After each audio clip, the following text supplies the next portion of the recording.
नमस्कार, the Naveen Purohit show में आपका स्वागत है। मैं हूं आपके साथ नवीन पुरोहित और आज हमारे साथ चर्चा करने के लिए मौजूद हैं मध्य प्रदेश साहित्य अकेडमी के निदेशक डॉक्टर विकास दवे, जो साहित्य की दुनिया में एक जाना पहचाना नाम है और उन्होंने मध्य प्रदेश साहित्य अकेडमी को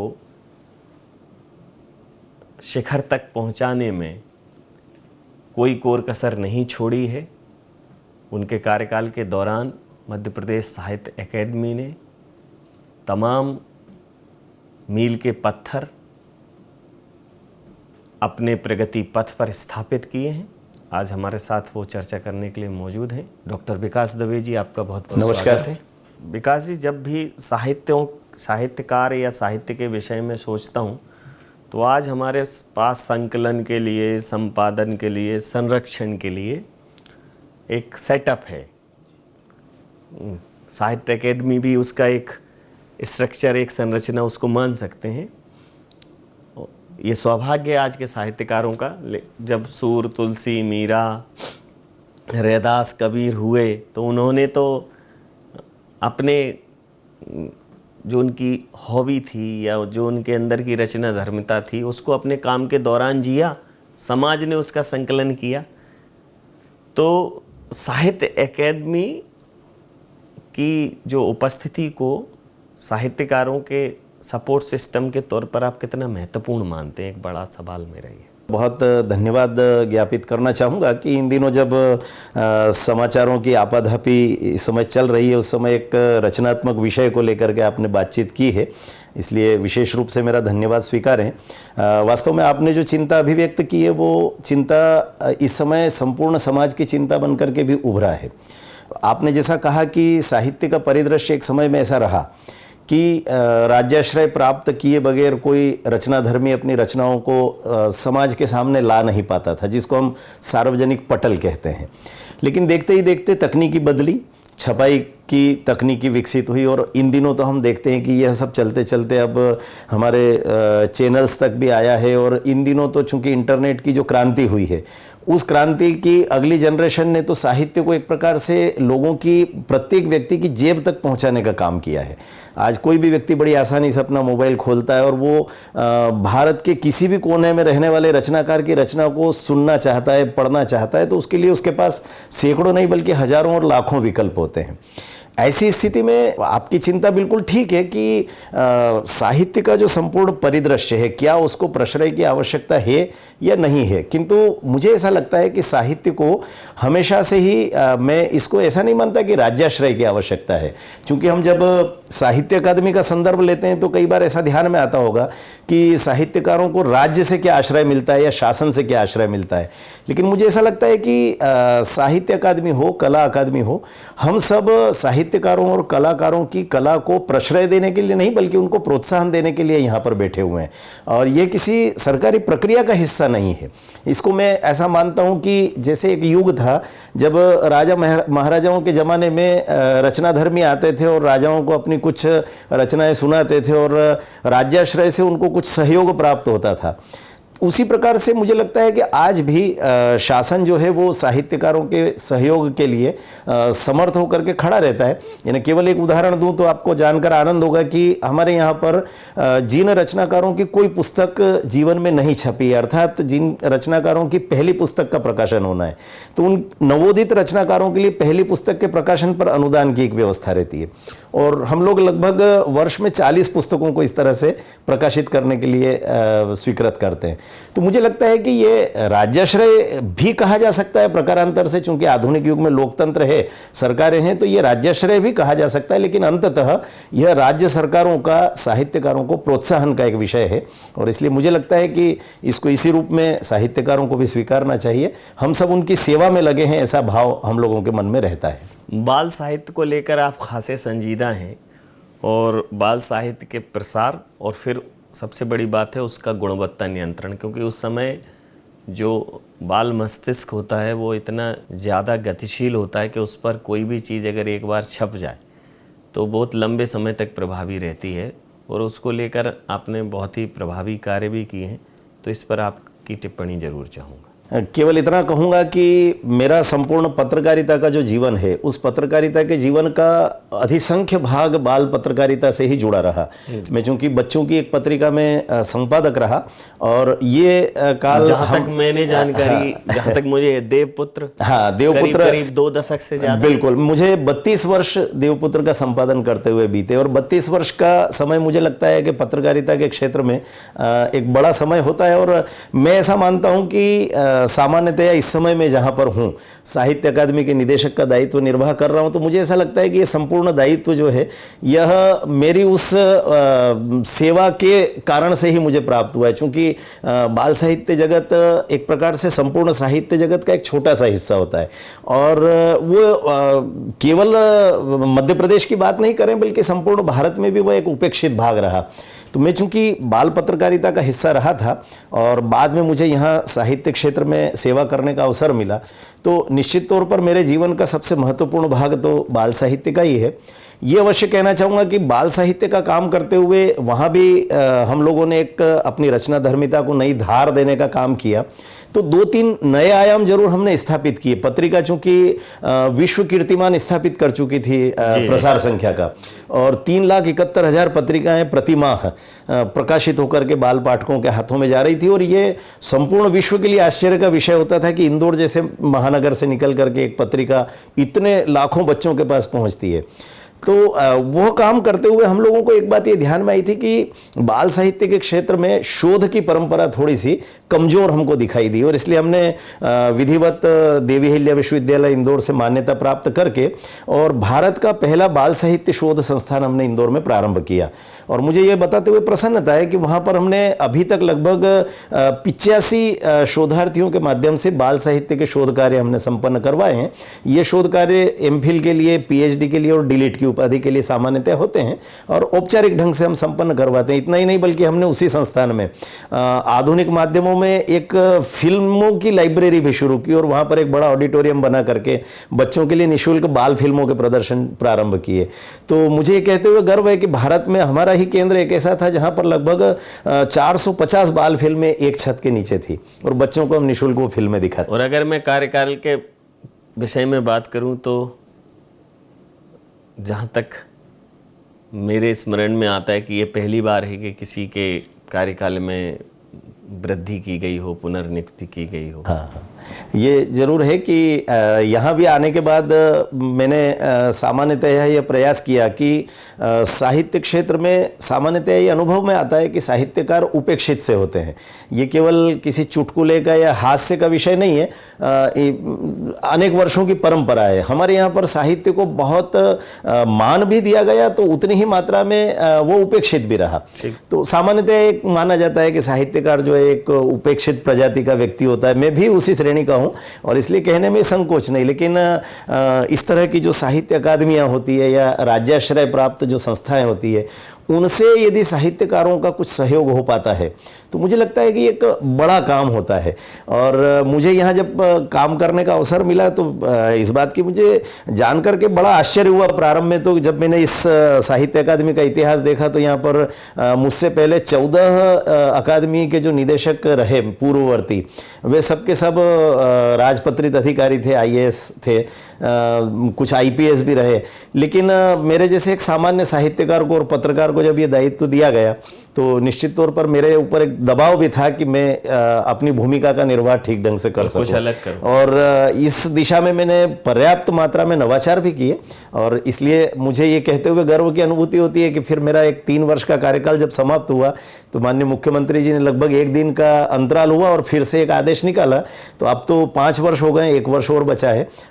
आगे इस कार्यकाल की वृद्धि हो ऐसी इच्छा बिल्कुल नहीं है, लेकिन इन 6 वर्षों में कुछ ऐसा कर पाए कि मानक की तरह आने वाले जो भी रहे निदेशक यहाँ पर, वे इसको एक प्रकार से डिवोशन की तरह अनुभव करें कि एक समर्पित होकर के कैसे काम किया जा सकता। अभी हाल ही में साहित्य अकादमी द्वारा जो तमाम साहित्यकारों और सृजनकर्ताओं को एक मंच पर लाने का अभिनव प्रयास किया गया जी, और वो अभिनव प्रयास अभिनव इसलिए कहूँगा कि मैं भी साहित्य अकादमी से, मुझे ये कहने में कोई गुरेज नहीं है कि मैं बहुत अनभिज्ञ था। ये संस्कृति मंत्रालय के अंतर्गत है, कार्य करती है।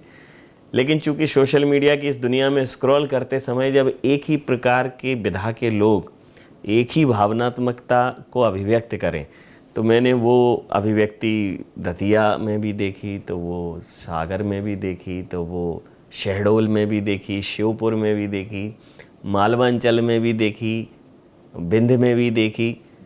तो एक मंच ने पूरे प्रदेश के रचनाकारों को ऐसे एक जगह पर स्थापित किया, और ऐसे रचनाकारों को जो एकदम नवोदित थे, या आपकी अभी जो आपने कहा कि एकदम अपेक्षित थे, और उन्होंने साहित्य अकादमी के इस प्रयास का और व्यक्तिगत आपके नाम को मेंशन करते हुए, उल्लेखित करते हुए धन्यवाद ज्ञापित किया। वही मूल वजह बनी कि मैं एक बार आपसे रूबरू हूँ, मेरी खुद की उसकी उत्कंठा जागृत हुई कि मैं आपसे मिलूं। तो इस आयोजन के पीछे के प्रयोजन पर मैं एक विस्तृत प्रतिक्रिया चाहूँ। वैसे ये तो मेरा सौभाग्य रहा, आपसे भेंट हो पाई और आपने इस दिशा में ध्यान दिया। चूंकि हम सब लोग समाचार जगत के ही लोग हैं, इसलिए समाचारों की आपाधापी में कई बार रचनात्मकता खो सी जाती है, लेकिन मुझे लगता है कि आपके भीतर की रचनात्मकता थी कि आपने साहित्य को भी समाचार का हिस्सा बनाने का प्रयास किया। वास्तव में मध्य प्रदेश शासन ने, जब हमारे पूर्ववर्ती मुख्यमंत्री शिवराज सिंह जी मुख्यमंत्री के रूप में अपना कार्यकाल निर्वाह कर रहे थे, तब एक साहित्योत्सव की संकल्पना की थी, और वह साहित्योत्सव केवल 2018 में एक बार संपन्न हुआ था जी। उस समय संख्या थोड़ी कम रही थी प्रतिभागियों की, लेकिन बहुत वर्षों से मुझे ऐसा लग रहा था कि जिस साहित्योत्सव को उस समय प्रारंभ किया गया था, एक गरिमामय आयोजन था, तो क्या उसको दोबारा संपन्न किया जा सकता है। संपूर्ण मध्य प्रदेश के इतने रचनाधर्मी हैं, उन सबको एक जगह एकत्र करना, उनकी अभिव्यक्ति को स्थान देना, और वे सब केवल आ करके न केवल मध्य प्रदेश की बल्कि संपूर्ण भारतीय समाज की परिस्थितियों पर भी चिंतन मनन करें, आज की समस्याओं पर बातचीत भी करें। तो हमने विमर्श के सत्र और अपनी रचनाओं के पाठ के सत्र इस प्रकार से उसको समायोजित किया था, और मुझे ये कहते हुए बहुत गर्व की अनुभूति होती है, और मुझे ऐसा लगता भी है कि ये जो 5 वर्ष का कार्यकाल मेरा बीता, एक प्रकार से उस पूरी पुण्याई को मैंने अपनी आंखों के सामने साकार होते उस कार्यक्रम का निचोड़ था वो। हाँ, और मुझे आश्चर्य हुआ कि जिन युवा रचनाकारों को इन 5 वर्ष में भिन्न भिन्न माध्यमों से हमने थोड़ा प्रोत्साहन देने का प्रयास किया था, उन सब से हमने केवल संपर्क साधा। और आप आश्चर्य करेंगे कि आधुनिक तकनीक का युग है, इसलिए केवल कुछ सोशल प्लेटफॉर्म पर उन सूचनाओं को डाल करके हमने नाम एकत्र किए, और देखते ही देखते 400 साढ़े 400 के लगभग युवा रचनाकार और उतनी ही संख्या में वयोवृद्ध रचनाकार भी, इन दोनों श्रेणियों के रचनाकारों की प्रविष्टि हमको प्राप्त हुई। हमने उनको सोशल मीडिया के माध्यम से ही आमंत्रित किया, और एक छत के नीचे हमको 5 मंच बनाना पड़े उस 2 दिन के आयोजन में। इतना आश्चर्यजनक था और आनंद देने वाला वो विषय था। और पहली बार मध्य प्रदेश शासन को, हम सब लोगों को लगा कि मध्य प्रदेश इतना उर्वर है कि यहाँ पर रचनाधर्मी इतनी बड़ी संख्या में उपस्थित हैं। तो बहुत ही अच्छा और गरिमामय आयोजन हुआ, और मुझे ऐसा लगता है कि यह मेरे कार्यकाल में नहीं भी होता तब भी मैं यही कहता कि इस तरह के ऐतिहासिक आयोजन शासन को करते रहना चाहिए, और इन रचनाधर्मियों का सकारात्मक उपयोग हम प्रदेश का परिदृश्य बदलने में कैसे कर सकते हैं, इस दिशा में हमको सोचना जरूर चाहिए। जी जी, मैं तमाम जो इंटरनेशनल रिसर्च हुई है, वैश्विक शोध जी, उनको पढ़कर और उनकी जानकारी के आधार पर ये बात कह रहा हूँ कि किसी भी समाज में जितनी रचना धर्मिता होगी, वो समाज बौद्धिक रूप से उतना ही सशक्त होगा। और सबसे बड़ी बात है जिसके लिए पूरे दुनिया के आयोजन प्रयोजन हो रहे हैं, वो है सेटिस्फैक्शन, मानसिक संतोष। आजकल पूरा समाज इस भौतिकवादी युग में डिप्रेशन का शिकार हो रहा है, तो वो मानसिक आनंद और आनंद के ऊपर की भी एक ऐसी अनुभूति जहाँ आनंद परम आनंद की स्थिति में प्राप्त हो जाए, जहाँ व्यक्ति खो जाए, तो वो सिर्फ और सिर्फ साहित्यिक गतिविधियों से ही आ सकता है। निश्चित। तो जब आपने कहा कि मध्य प्रदेश की धरती इतनी उर्वरा है, इतने साहित्यकार आए, तो कहीं ना कहीं जो सरकार ने एक संकल्पना की थी कि एक आनंद मंत्रालय भी बनाया था, तो साहित्य के बिना आनंद की कल्पना करना बेईमानी है। मैं ये समझता हूँ कि ये एक ही सिक्के के 2 पहलू हैं। तो क्या संस्कृति मंत्रालय की एक एकेडमी के तौर पर आनंद विभाग भी, कई ऐसे विभाग हैं जिनका मूल उद्देश्य लगभग एक है, तो क्या कोई इस प्रकार का कोऑर्डिनेशन आपने अपने कार्यकाल में किया? वास्तव में आनंद मंत्रालय का जो प्रयोग है ये तो मध्य प्रदेश का एक ऐसा नवाचार बन करके उभरा है कि संपूर्ण भारत में मैं चूंकि प्रवास करता ही हूँ तो इसकी पर्याप्त से अधिक चर्चाएं होती है। ये आपने बिल्कुल ठीक कहा कि मनुष्य का जो मनोविज्ञान है वो ऐसा है कि उसे आनंद की प्राप्ति सामान्यतया जिन अनुरंजन के साधनों में होती है उनमें साहित्य केंद्रीय विषय है। हम देखते हैं इन दिनों की व्यक्ति आधुनिक युग में अगर मनोरंजन प्राप्त करना चाहता है तो या तो वो हमारे टीवी चैनल की तरफ बढ़ेगा, टीवी स्क्रीन की तरफ बढ़ेगा या फिर सिनेमा स्क्रीन की ओर जाता है। इन दोनों को भी अंततः तैयार करने का काम तो साहित्य ही करता है, चाहे चूंकि हमारा समाचार लेखन भी साहित्य की एक विधा के अंतर्गत आता है, हमारे सीरियल्स एपिसोड्स जो आते हैं वे भी सब साहित्य का हिस्सा होते हैं। तो मुझे ऐसा लगता है कि निश्चित रूप से ये दोनों ही विभाग एक दूसरे के साथ मिलकर के काम करें, ये एक प्रकार से मैं ऐसा कहूंगा कि आपने मुझे नई दिशा दी है। अल्टीमेटली ये हम जरूर सोचेंगे उस दिशा में। बोल है कि लोगों को आनंद, हाँ, आनंद की प्राप्ति हो। साहित्य का जो उत्कर्ष है वो आनंद पर ही समाप्त होता है। बिल्कुल ठीक। एक साहित्यकार जितना आनंदित होता है अपने आप में, मुझे लगता है कि दुनिया की और कोई कम्युनिटी और कोई प्रजाति उतनी आनंदित नहीं होती है अपने काम से। हाँ। और एक और चीज़ है कि जब समाज में एक दूरी बढ़ रही है तमाम कारणों से और समाज का जो विघटन हो रहा है उसमें इस प्रकार के सांस्कृतिक आयोजन समाज को जोड़ने का भी काम करते हैं। चाहे आप गणेश उत्सव की बात करें या वर्तमान में आज शारदीय नवरात्र शुरू हुआ, इनके मूल में जाएंगे तो इनका मूल उद्देश्य ही ये था कि समाज के लोग तमाम सांस्कृतिक और धार्मिक कार्यक्रमों के माध्यम से एक दूसरे से जुड़ें। बिल्कुल ठीक है। लेकिन चूंकि वो धार्मिकता है तो उनकी कुछ अपनी एक मर्यादा रहती है और सीमाएं हैं। लेकिन संस्कृति एक ऐसा विषय है, साहित्य एक ऐसा विषय है कि जिसको आप चाहे बरसात हो, चाहे फाग हो, चाहे शरद ऋतु हो, हर ऋतु का अपना एक साहित्य है। साहित्य 12 मासी है, 24 घंटे है। तो समाज में साहित्य का प्रसंस्करण, प्रसारण ज़्यादा से ज़्यादा बढ़ना चाहिए। उसके लिए अकादमी क्या कार्य कर रही है? आपने बहुत अच्छा प्रश्न किया। वास्तव में चूंकि साहित्य के जो सारस्वत प्रतिमान गढ़े गए हैं अभी तक, और हम सब लोग देखते हैं कि शास्त्रों में भी साहित्य के उद्देश्य लक्ष्य को लेकर के जो बातचीत होती है वो कुल मिलाकर के मनुष्य का अनुरंजन केवल इतना भर नहीं होता है कि उसका मनोरंजन हो गया या उसके लिए टाइम पास का साधन साहित्य नहीं होता है, बल्कि साहित्य संस्कृति को गढ़ने का काम करता है। एक संपूर्ण समाज की विकास यात्रा में साहित्य का अवदान बहुत महत्वपूर्ण होता है और आपने निश्चित रूप से उसी दिशा में संकेत किया है। तो मुझे ऐसा लगता है कि ये जो शासन के द्वारा जितनी प्रकार की अकादमियां हैं, मुझे ये कहते हुए बड़े गर्व की अनुभूति होती है कि मध्य प्रदेश शासन ने लगभग कम संख्या में बोली जाने वाली भाषाओं की अकादमियों की भी ईमानदारी से स्थापना की। हमारे यहाँ पर सिंधी अकादमी भी है, हमारे यहाँ पंजाबी अकादमी भी है, हमारे यहाँ भोजपुरी अकादमी भी है।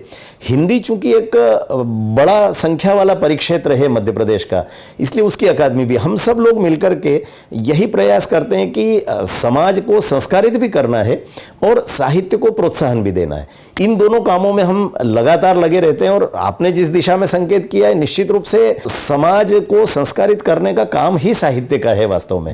और चूंकि साहित्य वहां तक भी पहुंचता है जहां पर अक्षर ज्ञान नहीं होता है।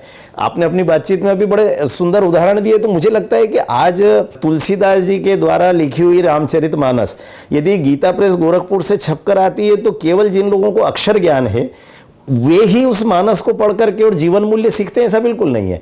ग्रामीण क्षेत्र के बिल्कुल ऐसे निरक्षर लोग जिन्होंने कभी विद्या अध्ययन नहीं किया, उनको हमसे ज्यादा चौपाइयां और दोहे याद हैं मानस के, तो वे जीवन मूल्य वहां से भी ग्रहण करते हैं। और मुझे लगता है साहित्य का मूल काम भी यही है कि समाज का परीक्षण करना, एक बार समाज में जितने प्रकार की विकृति दिखाई देती है उसको कानून दूर कर पाए या न कर पाए, लेकिन मुझे ऐसा लगता है कि साहित्य उसको दूर करने में सक्षम सिद्ध होता है हमेशा। अब चूंकि डिजिटलाइजेशन का दौर है और डिजिटल युग में कहीं ना कहीं लिखने पढ़ने की आदत जो है वो थोड़ी सी छूट सी रही है।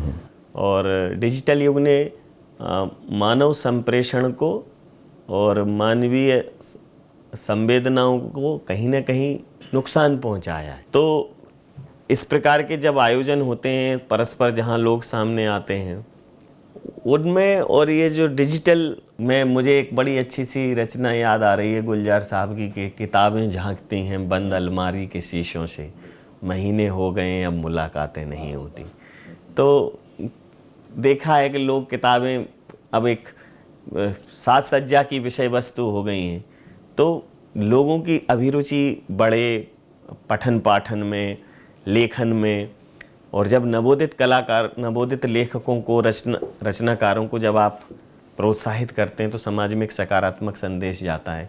तो अकादमी के ध्यान में ये है कि हमें इस बिंदु पर भी अपना ध्यान केंद्रित करना है। बिल्कुल, आपने जिस कार्यक्रम की प्रशंसा से अपनी इस चर्चा को प्रारंभ किया था, वहाँ पर भी आपने अनुभव किया होगा कि हमने जो प्रौढ़ रचनाकार थे, आयु की दृष्टि से, अवस्था की दृष्टि से, उनके 2 मंच बनाए थे केवल, जबकि युवा रचनाकारों के 3 से लेकर 4 तक मंच हमको बनाना पड़े।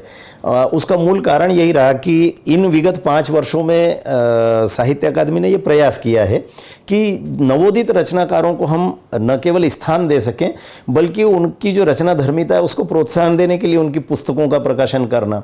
तो हमारे यहाँ प्रथम कृति अनुदान योजना होती है, हमारे यहाँ पाठक मंच योजना होती है, जहाँ पर पुस्तकों पर चर्चाएं होती है। उन सब कार्यों में हमने अपेक्षाकृत कम अवस्था के जो युवा रचनाकार थे उन सबको अधिक मात्रा में लेने का प्रयास किया। और मुझे ये कहते हुए बहुत गर्व की अनुभूति होती है कि मध्य प्रदेश में इस समय एक बहुत बड़ी सेना जैसी तैयार है हमारे पास। ये सांस्कृतिक सेना है। कोई मेरे शब्द युग्म को ऐसा ना माने कि हम कोई बड़ा लड़ाई लड़ने के लिए, लेकिन मुझे ऐसा लगता है कि समाज में हर समय बुराइयां व्याप्त रहती है। उन बुराइयों से लड़ने के लिए सज्जन शक्ति को हमेशा तैयार रहना चाहिए। वो चाहे हाथ में तलवार लेकर के आज घूमने की आवश्यकता नहीं, तो आज सज्जन शक्ति कलम लेकर के हाथों में और तैयार खड़ी है। तो ये जो युवा पीढ़ी तैयार हुई है, आपने जिस कार्यक्रम का संदर्भ अभी दिया था, उस कार्यक्रम में भी हमने देखा कि हम केवल ये चाह रहे थे कि लगभग 100 रचनाकार, युवा रचनाकार उसमें आ जाएं, लेकिन देखते ही देखते पंजीयन होते होते वो संख्या 450 और 500 तक पहुंची।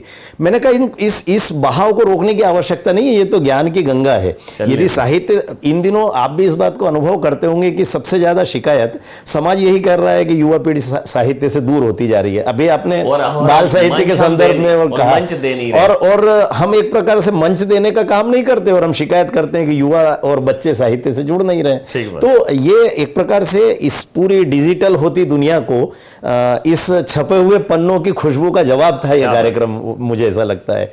तो मैं, चूंकि चर्चा बहुत ही रोचक दौर में है और समय मुझे डिफरेंट एंगल्स को टच करने के लिए बार बार ध्यान दिलाता है, तो मैं वापस से आप व्यक्तिगत एक प्रश्न के, विकास दबे का वास्तविक प्रस्फुटन कब हुआ? कौन सा ऐसा निर्णायक मोड़ था जहां एक साहित्यकार, जहां एक संवेदनशील व्यक्तित्व आपके अंदर फूटा कि नहीं, अब इस क्षेत्र में थोड़ा काम करना है? ये वास्तव में साहित्य क्षेत्र में मेरी अभिरुचि, जो व्यक्तिगत अभिरुचि जो प्रकट हुई, वो तो बड़ा जीवन का एक ऐसा कई मोड़ लिए हुए नाटकीय घटनाक्रम ही कहूँगा।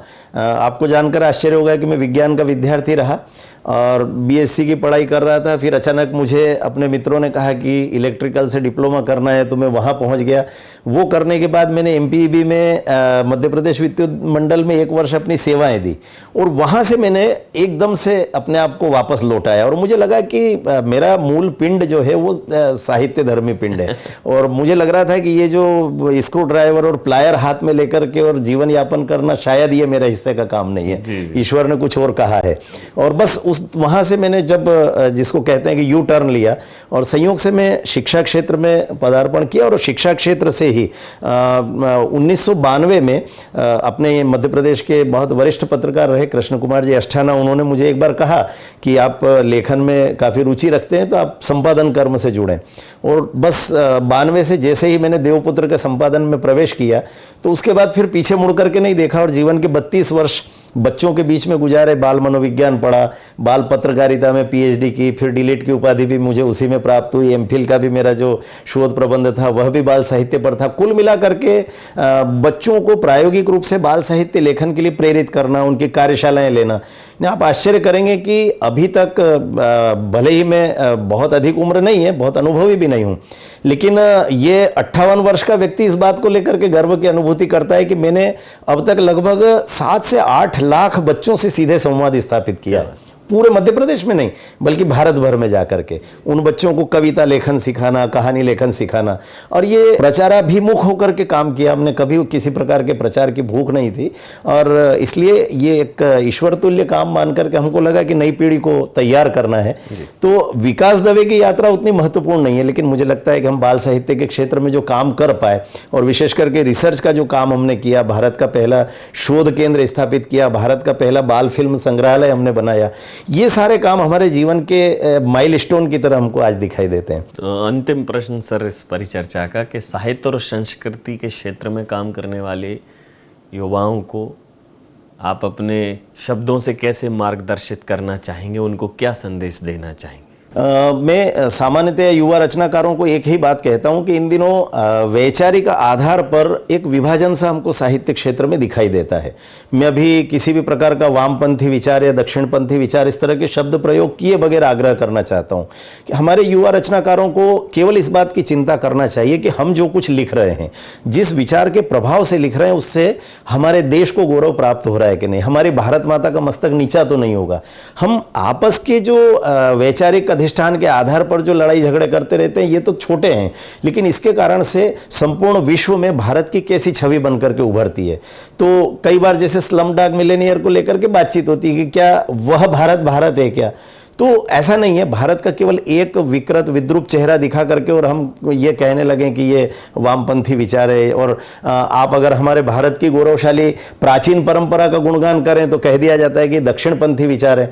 मुझे लगता है कि वामपंथी दक्षिणपंथी छोड़ करके हम सब भारतपंथी विचार को अंगीकार कर लें तो साहित्य का भी उद्धार होगा और इस राष्ट्र का भी मान मुझे लगता है कि विश्व के पटल पर बढ़ेगा, और यही हम सब लोगों को करना चाहिए। तो आपके जीवन यात्रा के उस टर्निंग पॉइंट को समझकर मैं तो यही कहूँगा कि जिसके अंदर साहित्य जिंदा होता है या जिसके अंदर रचना धर्मिता जिंदा होती है और वो तमाम जीवन के झंझावातों से किसी भी आयाम में काम करे, लेकिन अंततः वो अपने मुकाम पर आता है। सुन विराट तू लाख कहे पर मुझको है मालूम कि तुझसे बोल नहीं छूटेगा, स्वर पर चुप्पी की सांकल दे कितना भी शब्दों से बचना, तुझसे जाने अनजाने में हो ही जाएगी रचना, देने वाले ने दे रखी चंदन पर चिनगारी तुझको, आग लगेगी धुआं उठेगा। तो संस्कृति का ये होम, संस्कृति का ये आभन पूरे भारत को कश्मीर से कन्याकुमारी तक राष्ट्र विचार से आह्लादित करे, सुगंधित करे, ऐसी मैं कामना करता हूँ। और सर, आपने बहुत ही अद्भुत विचारों के साथ इस समय यात्रा को हमारे साथ साझा किया। आपका बहुत धन्यवाद। आपका भी बहुत धन्यवाद। और मैं केवल इसलिए नहीं कह रहा हूं चूंकि मैं समाचार जगत से भी हूं, और ये यहाँ पर मुझे ये कहने में संकोच नहीं कि आप जैसे साहित्यिक अभिरुचि वाले रचनाधर्मी यदि समाचार जगत में है तो मुझे लगता है कि इन दोनों धाराओं का समन्वय इतना ही सुंदर होगा और बहुत उज्जवल रहेगा भविष्य में। आपकी इस साहित्य प्रियता को प्रणाम करना चाहता हूँ। बहुत बहुत धन्यवाद। बहुत धन्यवाद।